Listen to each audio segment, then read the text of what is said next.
En esta ocasión repasaremos los tipos de enlace químico. Comencemos.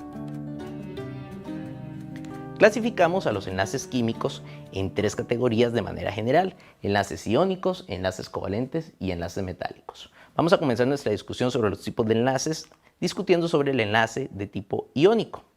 El enlace iónico se caracteriza por presentar una transferencia de electrones entre las especies involucradas. Cuando decimos transferencia nos referimos a que una especie va a ceder un electrón y la otra va a aceptar dicho electrón. En este proceso la especie que cede un electrón se convierte entonces en un catión.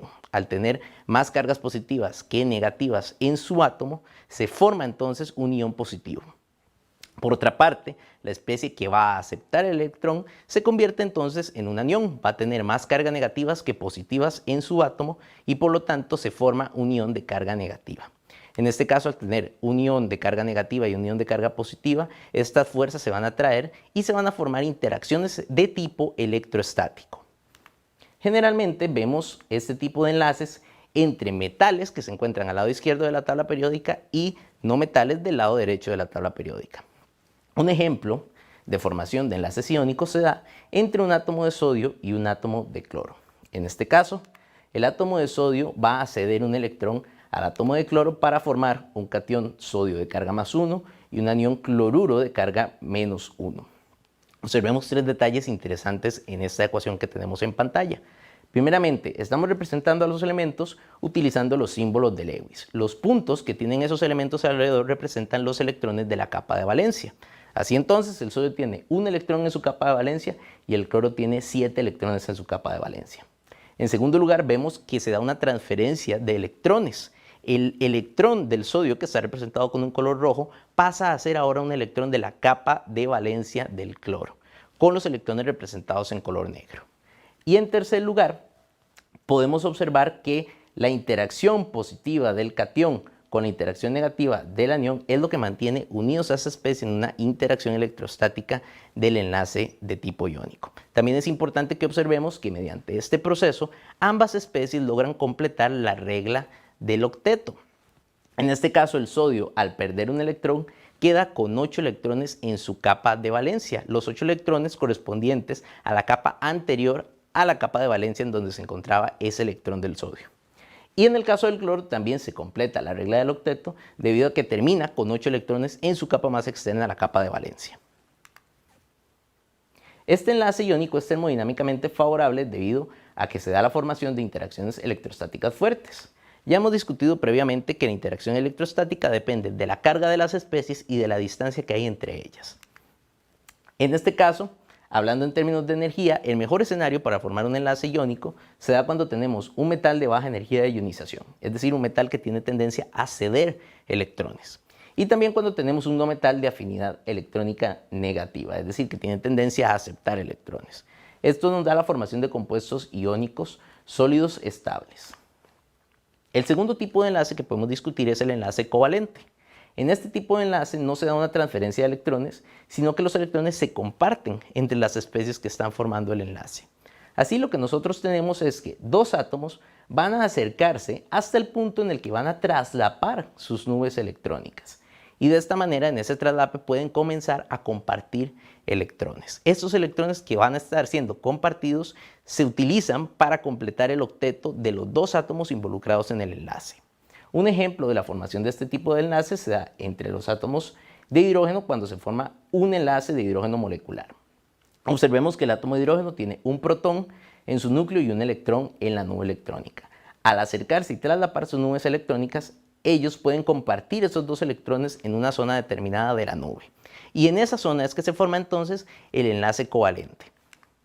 Por lo general, este tipo de enlaces se observan entre especies no metálicas. Ahora, nosotros podemos clasificar a los enlaces covalentes dependiendo de la cantidad de interacciones que tenemos entre los átomos. Un enlace sencillo es aquel en el que se comparten solamente un par de electrones. Un ejemplo es el enlace formado entre un átomo de hidrógeno y un átomo de cloro en el ácido clorhídrico. En el caso de los enlaces dobles, tenemos un caso donde se comparten dos pares de electrones, tal como lo vemos en el caso de la formación de un enlace entre carbono y oxígeno en la molécula de dióxido de carbono. Y en tercer lugar tenemos el enlace triple, donde se comparten 3 pares de electrones, tal y como lo vemos en la formación de una molécula de nitrógeno molecular, donde tenemos 3 pares de electrones compartidos. La cantidad de enlaces covalentes también nos da información sobre la longitud de los enlaces y sobre la energía de los enlaces. Tal como podemos observar en el cuadro, los enlaces sencillos son los enlaces más largos cuando se comparan con los enlaces dobles y los enlaces triples. Esto se debe a que entre más traslapes hayan, es decir, más enlaces covalentes, los átomos van a tender a acercarse más y eso reduce entonces la longitud de los enlaces. También en el caso de la energía, podemos observar que entre más traslapes haya, mayor va a ser la energía del enlace y por lo tanto el enlace más energético es el enlace triple en comparación con el enlace doble y el enlace sencillo. Ahora, en este punto es importante que conversemos sobre un concepto relacionado a los enlaces covalentes, que es la polaridad. Y lo vamos a introducir de la mano de otra propiedad periódica que no hemos discutido todavía, que es la electronegatividad. Podemos definir la electronegatividad como la capacidad que tiene un átomo en una molécula para atraer electrones hacia sí mismo cuando forma un enlace. Y la tendencia que tiene esta propiedad periódica en la tabla es que aumenta desde abajo hacia arriba y de izquierda a derecha a lo largo de los periodos y los grupos. Ahora, la diferencia de electronegatividad entre los átomos enlazados es la que define lo que llamamos la polaridad de los enlaces. En este sentido podemos tener dos escenarios. El primer escenario es que se forme un enlace covalente polar. Este se forma cuando se unen mediante enlaces covalentes dos átomos de elementos diferentes.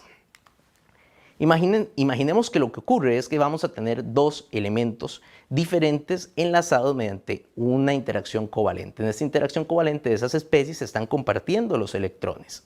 Sin embargo, al ser átomos diferentes, siempre va a haber un átomo que tiene una mayor electronegatividad. Y este átomo va a tener una tendencia a atraer a los electrones hacia su lado del enlace. Podemos verlo como un elemento más egoísta. A él le gusta tener los electrones que se están compartiendo más cerca de su lado del enlace. Al distribuirse los electrones de una manera poco equitativa a lo largo del enlace, se va a generar una polaridad. Se va a crear un extremo más negativo y un extremo más positivo en el enlace. La densidad de carga negativa se va a concentrar sobre el átomo más electronegativo, mientras que la densidad de carga positiva se va a concentrar sobre el átomo menos electronegativo. Un enlace que tiene dos polos, un polo negativo y un polo positivo, sería entonces un enlace de tipo covalente polar. Un ejemplo de este tipo de situaciones ocurre cuando se enlaza un átomo de hidrógeno a un átomo de cloro. El átomo de cloro tiene una mayor electronegatividad, tiene mayor tendencia a atraer los electrones hacia su lado del enlace y deja más negativo el lado del enlace del cloro que el lado del enlace del hidrógeno. El segundo escenario que podemos tener es el del enlace covalente no polar. Este ocurre cuando tenemos dos elementos idénticos que están enlazados mediante un enlace covalente. En este tipo de situaciones, al tener dos elementos iguales, van a tener la misma electronegatividad y tienen la misma capacidad para jalar a los electrones hacia sus lados correspondientes del enlace. Esto lo que genera es que últimamente no haya una separación de cargas. Y podemos observarlo en la molécula de cloro gaseoso.